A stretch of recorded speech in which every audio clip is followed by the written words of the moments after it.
व नुसल्ली अला रसूलिहिल करीम। अम्मा बाद फ़अऊज़ु बिल्लाहि मिनश शैतानिर रजीम। बिस्मिल्लाहिर रहमानिर रहीम। वलनब्लुवन्नकुम बिशैइन मिनल खौफ़ि वल जू'i व नक़्सिम मिनल अम्वालि वल अनफ़ुसि वस्समरात वबश्शिरिस साबिरीन। सदक़ल्लाहुल अलीयुल अज़ीम व सदक़ रसूलुन नबियुल करीम। क़ालल्लाहु तबारक व तआला फ़ी शान हबीबिही इन्नल्लाह व मलाइकतहु युसल्लूना अलन नबी या अय्युहल्लज़ीना आमनू सल्लू अलैहि व सल्लिमू तस्लीमा। अस्सलातु वस्सलामु अलैका या रसूलल्लाह व अला आलिका व अस्हाबिका या हबीबल्लाह। सलातु वस्सलामु अलैका या नबीयल्लाह व अला आलिका व अस्हाबिका या नूरल्लाह। अल्लाह जल्ल वजल्लहु सुब्हानहू ने ईमान वालों को और अम्बिया अलैहिस्सलाम को, उसकी सारी जमात को ईमान की सबसे बड़ी ताकत जो ईमान के अंदर फैसला करती है वो ताकत अता फरमाइए दिलेरी की। आप अगर पूरे इस्लाम का एक दौर आदम अलैहिस्सलाम से लेकर और अब तक सारा का सारा दौर अगर देखें जांचें तो उसमें आपको सबसे बड़ा खासा और सबसे बड़ी जो वाज़ेह अलामत नजर आएगी वो है बहादुरी और दिलेरी। बहादुरी और दिलेरी ने इस्लाम को जो है उरूज तक पहुंचाया है, और अगर बहादुरी और दिलेरी ना होती, ईमान के खासा ना होता, तो आज हम उस जगह नहीं होते। और जब भी बहादुरी को, दिलेरी को मुसलमानों ने तर्क किया, आजमाइश से मुंह मोड़ा, जिल्लत और रुसवाई का शिकार हो गए। जहां बेपरवाही आई, जिल्लत और रुसवाई का शिकार हो गया। लापरवाही, बेपरवाही क्यों आती है? आपको पहले ही बताया कि जो लोग दीनदार होते हैं और दीन के अंदर वो सहूलत तलाश करते हैं, तो दीन की सहूलतें जो है उनके लिए क्या करती है? अय्याशी का दरवाज़ा खोलती है। और जब अय्याशी को इख्तियार करते हैं तो अय्याशी जो है उनके लिए गफलत का दरवाज़ा खोलती है, और जब गफलत को इख्तियार करते हैं तो गफलत उनके लिए कुफ्र का दरवाज़ा खोलती है, उन्हें पता नहीं होता। ये सारे मुसलमानों पर आई हुई गफलतें, मेरे मर्द मुजाहिदों, ये गफलतें जो हम पर पड़ी हैं, अगर इसमें हम गाफिल रहे तो आने वाला वक्त भयानक भेड़िया मुंह खोले हुए खड़ा है। और याद रखिए, ये तबाहियाँ जो मचती दुनिया में, इसको मामूली न समझना। किबला अव्वल हमारा 72 साल पहले छीन लिया गया, उसके बाद हिंदुस्तान हमारा छीन लिया गया, तुर्क रियासत छीन ली गई, खिलाफत उस्मानिया, फिर नजरियाती गलबा हम पर यहूद और नसारा ने डाला, हमारे पाकिस्तान जो हमने हासिल किया था उसको सेकुलर करने की कोशिश की गई, उसके बाद भी चारा नहीं बना तो मक्का मदीने पर कब्जा करने के लिए कोशिशें की गई। पहले वहाँ की ज़मीनें खरीदी गई, इस तरह बैतुल मुक़द्दस में किया ना, ज़मीनें खरीद कर घुसे, मक्का मदीने में भी इन्होंने ज़मीनें खरीदी हैं। इसीलिए अल्लाह जल्ल वअला का फरमान है कि मक्के मदीने का हरम बेचा ही नहीं जा सकता, उसको कोई ना तो बेच सकता है ना तो उसको खरीद सकता है, पहले ही शाद फरमा दिया। इसीलिए ये बेरा रवी हुई और 70 साल से, तकरीबन 100 साल से ये खेल खेला जा रहा है अरब के अंदर। हम चुप हैं, कुछ नहीं कहा हमने, आले सऊद से किसी ने कुछ नहीं कहा कि तुम क्या कर रहे हो, ये होटल बेच रहे हो, ये ज़मीनें बेच रहे हो, खामोश है। अल्हम्दुलिल्लाह हम खादिम जो है अहले सुन्नत जमात की, उस वक्त से लड़ाई है हमारी इनसे, आले सऊद से पहले दिन से लड़ाई है। जब शहाद खोली आले सऊद से, आले शेख से हमारी लड़ाई है इस बातों पर। लोग कहते हैं कि ये मक्के के पासबान है, हम कहते हैं ये मक्के के चोर है, ये गासिब है। आज तक अल्हम्दुलिल्लाह सुम्मा अल्हम्दुलिल्लाह खादिम ने कई हज किए, तकब्बुर हो जाएगा, कई मतलब है कि एक तवील उम्र हो गई गुजरते वहाँ 35 साल से जाते हुए, कभी एक नमाज भी उनके किसी इमाम के पीछे नहीं पड़ी अल्हम्दुलिल्लाह। माना ही नहीं कभी उनको, शुरू से ही नहीं माना, ये हो ही नहीं सकते मुसलमान। आज इस वक्त साबित किया है कि उन्होंने मक्का मदीने पर सारा कंट्रोल यहूदियों के हाथ जोड़ दिया और वो यमन को तबाह किया, इराक को तबाह किया, सद्दाम हुसैन को शहीद किया। अब आप बोलेंगे इन बातों का ताल्लुक यार हमसे क्या है, हमें तो बताओ कि बच्चों की रोजी कमानी है और चीनी महंगी हो गई इसका हल करो यार कुछ। मौलवी साहब मुझे आटा महंगा हो गया इसका हल करो। भाई ये आटा चीनी जो महंगा हुआ है ये उसी का खमियाजा है। वही डिपार्टमेंट स्टोर पूरी दुनिया में नाफिज करने के लिए, आटा चीनी पानी को काबू करने के लिए पूरी दुनिया में इकदाम किए जा रहे हैं, ये उसी का खमियाजा है, ये उसकी तैयारियां हैं। अगर अब भी बाज नहीं आए, इतनी निशानियां वाज़ेह हो चुकी हैं, अब कौन है हमारी सुनने वाला है, इस दर्द को जानने वाला कौन है, कितने आदमी है। लेकिन हमें इससे कोई परवाह नहीं है। लाख हो 10 लाख हो तो भी है हमारा अंदर का मामला वही है, और 10 अफराद हो बखुदा अंदर का मामला।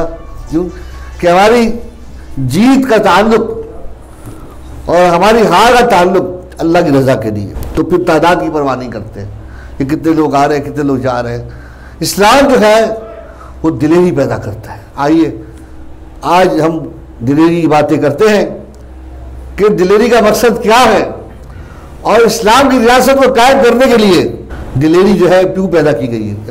अल्लाह तबारक व तआला ने कुरान शरीफ में इरशाद फरमाया कि हम तुम्हें आजमाएंगे, तुम्हें खौफ से, भूख से, अमवाल के नुकसान से, जान के नुकसान से, औलाद के नुकसान के, मालों के नुकसान से, हर चीज़ पर तुम्हें आजमाएंगे। उसके बाद देखेंगे तुम क्या करते हो। और मोहब्बत रसूल ये ईमान का चश्म चिराग है। ईमान का क्या है? चिराग है। इश्क मुस्तफ़ा ईमान की हलावत है, ईमान की बुनियाद है। जब तक इश्क और मोहब्बत और दिलेरी नहीं आएगी उस वक्त तक काम बनेगा नहीं। बुज़दिल मुसलमान हमें नहीं चाहिए। ला एक बुज़दिली बहुत बड़ा अज़ाब है, मालिक बुज़दिली से बचा। हज़रत सैयदना सईद बिन आमिर रज़ी अल्लाह तआला अन्हु, हंस का इलाका है शाम में, उसके गवर्नर मुकर्रर किए गए। लोगों ने आगे शिकायत की कि उमर फारूक रज़ी अल्लाह तआला अन्हु को कि या हज़रत आपने जो गवर्नर मुकर्रर किया है वो तो मिर्गी का मरीज है, उसको रोज़ मिर्गी का दौरा पड़ जाता है, आपने गवर्नर मुकर्रर कर दिया है। बड़े अच्छे थे, ठीक। आप जो है जब बुलाया उनको, क्योंकि उमर फारूक रज़ी अल्लाह तआला का वतीरा था कि वो हर साल हज के मौके पे सारे दुनिया के गवर्नरों को, इस्लामी गवर्नरों को जमा करते और उसकी सुनते, और जिसको शिकायत होती लोगों को वही फेस टू फेस है, आमने सामने गवर्नर को खड़ा करते और खड़ा करे गवर्नर को कहते कि भाई ये बात सामने आमने सामने अदालत लगाते। हज के मौके पर अदालत लगती, गवर्नर की अदालत लगती साल में, और वो मुझे कंटेनर में खड़े होते और लोग अपनी रुदात सुनाते और उन पर इल्ज़ाम होते अगर साबित होते उनको सज़ा दी जाती। तो क्या ये इनको जो है वो 3 और भी शिकायतें थी, लेकिन ये बड़ी शिकायत थी कि इनको, तो हज़रत ने इनको बुलाया उमर फारूक रज़ी अल्लाह तआला ने कि सईद क्या बात है, तुम्हें क्यों इस तरह की मतलब प्रॉब्लम होती है, इस तरह के मसाइल होते हैं कि तुम जो है अल्लाह अकबर। हज़रत सईद रज़ी अल्लाह तआला रो पड़े, कहा हज़रत मुझे मिर्गी का मर्ज़ नहीं है, मुझे मिर्गी का मर्ज़ नहीं है। एक वाक़या मेरी ज़िंदगी में ऐसा रूनुमा हुआ, जब वो वाक़या मुझे याद आता है, रोज़ाना याद आता है, तो उस दर्दनाक दिल खराश उस वाक़े का मंजर जब मेरी आँख के सामने आता है तो मुझसे बर्दाश्त नहीं होता, मैं गम से निडाल होकर और मैं बेहोश हो जाता हूँ। फरमाने लगे उमर फारूक, वो शख्स हज़रत खुबैब रज़ी अल्लाह तआला अन्हु, खुबैब रज़ी अल्लाह तआला अन्हु, ये वो मुसलमान थे मजलूम, सुलह हुदैबिया से पहले किसी काम से आए मक्का मुकर्रमा और दुश्मनों ने घेरा डालकर कैद कर लिया और कैद करके कबीले के हाथ फरोख्त कर दिया और कहा कि अब तुम अपने जितने तुम्हारे ओहद में बदर में जितने शहीद हुए, जो मुसलमान हुए, शहीद मुसलमान जिनको शहीद किया है, उन मुसलमानों से अपना बदल लो और ये लो। मक्के में ऐलान हो गया कि आज जो है रसूलुल्लाह सल्लल्लाहु अलैहि वसल्लम का आशिक खुबैब जो है ये आज पकड़ा गया है, और जिसको जो इस्लाम से बदला लेना है, जो किसी मुसलमान से बदला लेना है वो ले लो, आओ। और हज़रत खुबैब रज़ियल्लाहु तआला अन्हु को एक सलीब पर जो है फांसी के फंदे पर जो है बांध दिया गया, रस्सियों से बांधकर, और लोगों को कहा आओ। किसी ने कैंचों से काटा, किसी ने सुइयां चिबोई, किसी ने तीर मारे, जो जिसकी मर्जी आता, कोई उंगली काटता, कोई हाथ पे दावा करता, और आप ही फरमा दे या अल्लाह मेरी फरियाद तुझसे है।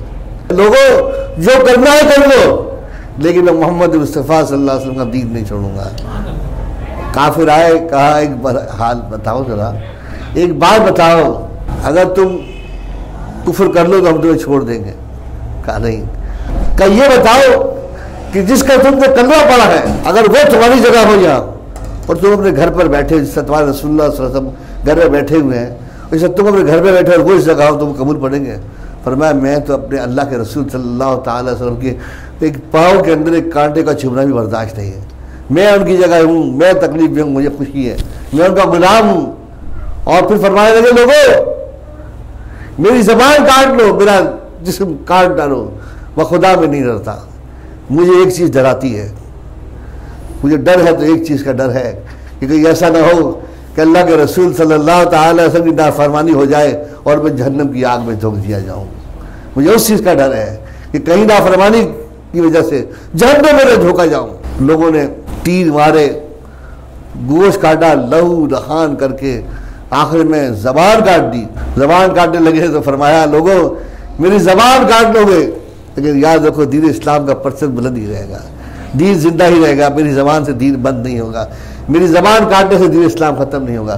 तो जितने जितने सितम ढाए जाते, जितने जितने जुल्म सितम होते, जितनी जितनी मुसीबतें बढ़ती, जितनी जितनी आफतें पड़ती, जितना जितना मुसलमानों को सताया जाता, बखुदा वक्त ने और तारीख ने और दुनिया आसमान ने ये देखा कि दीन वैसे ही फलता फूलता गया, बढ़ता बढ़ता गया, बढ़ता बढ़ता गया, बढ़ता बढ़ता गया।